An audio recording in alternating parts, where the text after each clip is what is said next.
1, 2, 3, 2, 2, 3.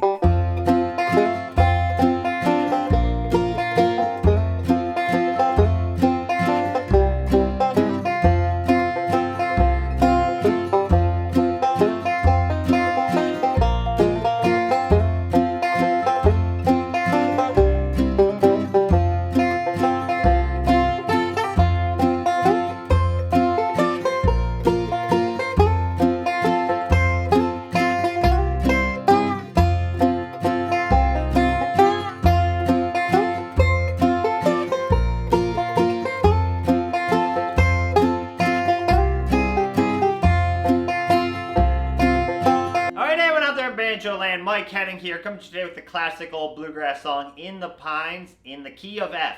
We got our capo on the 3rd fret, 5th string tuned up to B flat, so we're in standard G tuning, but with our capo on the 3rd fret. We're going to be thinking in the key of D, but sounding the key of F. This is going to be really good practice. We're going to do 2 solos, one kind of down the neck, and then one up another octave. It's really good practice connecting in your mind how to play something in a lower octave, and then how to play something in an upper octave. And also, we're going to get some good practice, like staying away from the 5th string while playing in D for the most part, and just also some good practice playing some kind of bluesy licks. I'll break down both the solos I played at the beginning of the video, note for note, show you all the left hand and right hand tips and tricks you need to play the solo, and then we'll do like a brief little backup lesson, kind of moving all around the neck. I did a more in-depth backup lesson that I'll link to in the description of this video, but I'll give you a little bit of a short little backup lesson in case you haven't checked out that lesson yet. All right, here's an intermediate version of In the Pines in the key of F. Let's start breaking it down. Here we go. All right, so let's start breaking down this first half of the solo to In the Pines in the lower octave. Remember, I've got my capo on the 3rd fret, 5th string tuned up to B flat, so I'm just in standard G tuning up capo 3. We're thinking out of the key of D though, but we're gonna sound like the key of F. The solo is pretty short, so let's play like the first 8 measures, and then we'll start breaking it down. Here we go.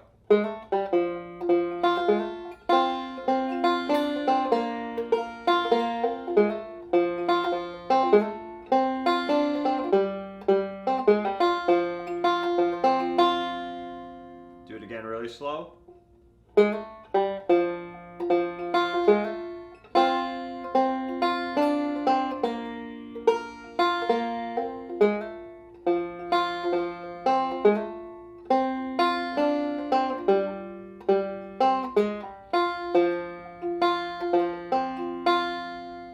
Okay, so remember we're in 3/4, so we're counting 1, 2, 3, 1, 2, 3. Our pickup is gonna slide from the 3rd fret on the 4th string to the 4th fret real quick, and then down to the 2nd fret, and then open. So just walking down to our melody note. With my right hand, I'm doing thumb, index, thumb. So I'm going 1, 2, 3, and 1. Play strings 4 and 1, and then back to that 3/4 slide. We're going to do that 3/4 slide a lot. It just gives it a little more attitude. You can always just play it as 4th fret on its own, but it just, again, gives it more attitude, a little bluesier quality if you slide into that real quick. And then 2nd fret with a pinch on the 1st string. So strings 3 and 1 I'm pinching. And then a little roll. I'm going to go 3rd string with that finger down, 1st string, and then my thumb's going to come up, hit the 2nd string, and then I'm going to go back to the index finger on the 3rd string. You could do like a backwards roll, but I do it this way. I'll show you why in a second. So we have from measure 1.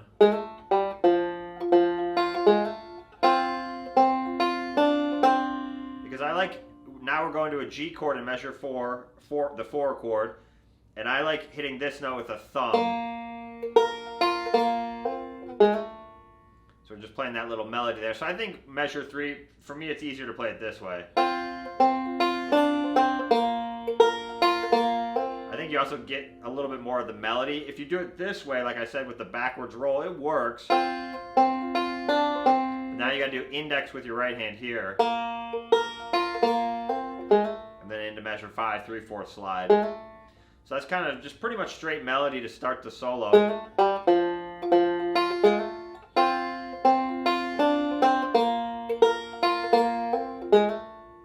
So just practice that part a few times. Try it both ways, see what you like.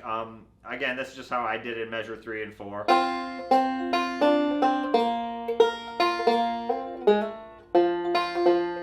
then we kind of fill out the rest of measure 5 with just like a little roll. Okay, so again, one more time.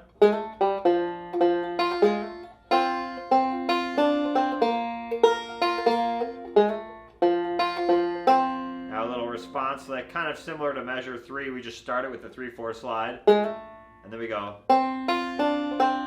So 1, 2, and 3, and then a little ending A lick. I just bar the low 2 strings, and then a little 3/2 pull off on the 4th string. That sounds kind of cool. So you have then pull off.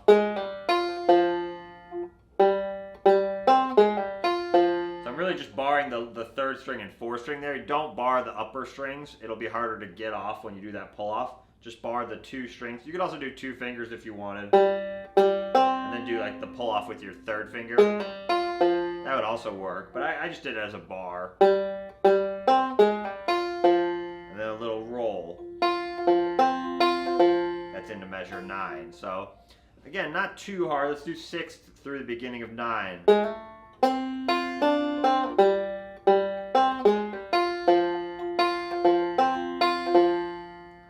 Play that whole thing. So again, we got the longest train I ever saw went down that Georgia line. That's kind of like one of the verses, basically playing a solo over the verse there.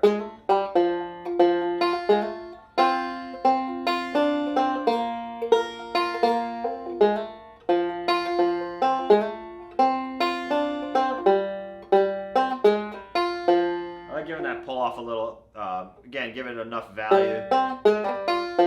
Really, I'm pulling down toward my palm there.